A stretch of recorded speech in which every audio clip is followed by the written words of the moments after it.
Hello, I'm Ben. I'm the founder and managing director of Nodum. We're a London-based startup that's been working in this space and innovating for about 4 years. We've come up with a couple of solutions that help solve the problem of curbside charging for people who live in terraced homes. So we're very much all about that value piece, driving down the cost of electrification for the motorists, particularly for us, the working drivers, the DPD drivers, the Uber drivers, the people who are paying for the electricity out of their own pocket. I think that's a really critical part of this puzzle. Currently, they're largely forgotten about.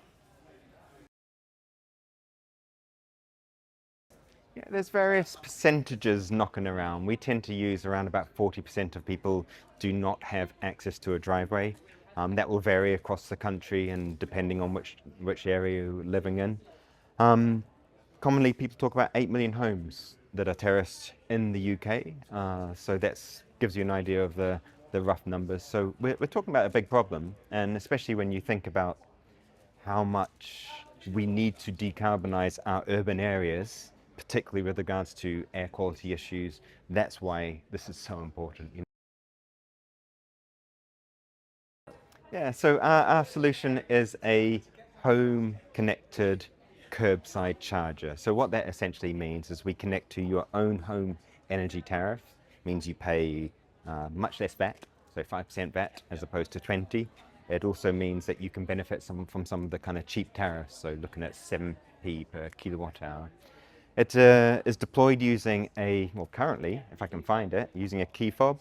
And that means that it then lowers from above and it allows you just to charge, plug it in. You don't have to get your hands grubby with cables. It's one of those things that we've really kind of worked on, both that sort of design and human experience, because there's been so many wonderful, clever boffins in this space doing some brilliant work around the kind of more of the physics and so on, but there's not as much kind of consideration given to the human space and the kind of environmental space. So, when we defined the problem, we wanted to make it either completely unobtrusive so that you didn't notice it, and that's one of our designs, which we've just paused on, or quite a high level of design. So I hope you might think that this is quite elegant.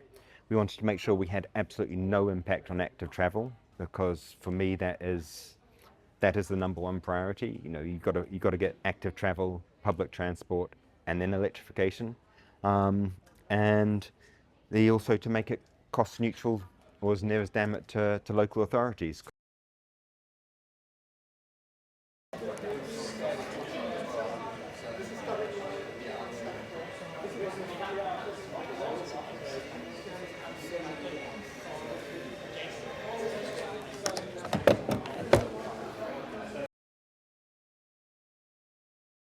It's for us a much more elegant solution, but particularly for someone in a wheelchair. So my dad's recently kind of broken both his leg and his back. He's going to hopefully get well and get right, but he's probably going to be confined to a wheelchair, or at least be on sticks for the rest of his life. He's really keen for me to stick one in his house, just because he knows that he's going to struggle to actually unravel the cable and actually plug it in. So I think there's the accessibility side of things, there's the impact on active travel, and just the fact that it's so much nicer and cleaner.